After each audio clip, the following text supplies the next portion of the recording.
This documentary is Frankenstein, a Modern Myth, and is an exposition documentary that uses the voice of God narration throughout in order to direct the documentary. It is also single-stranded and non-linear and contains many themes throughout, such as the Gothic genre, science and also religion.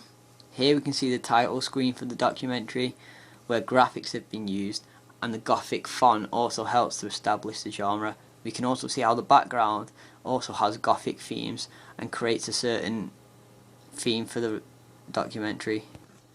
Here we can see one of the earlier examples of an interview within this documentary and how many conventions of regular interviews have been applied.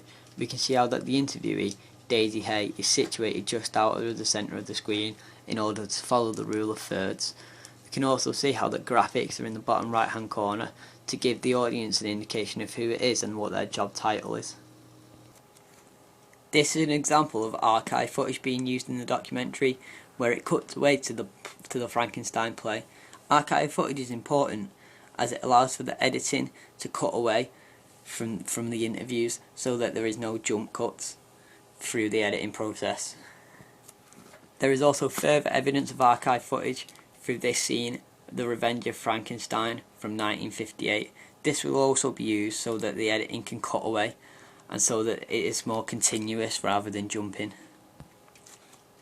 This interview is slightly different to the previous interview, where we can see that Philip Ball, now elements of mise-en-scène are being used within this interview, where the background contains a skeleton and other body parts, linking to the science themes that we talked about at the start of this video, and makes it more relevant, which is also a common trait of documentaries, where keeping the setting relevant to the themes of the documentary.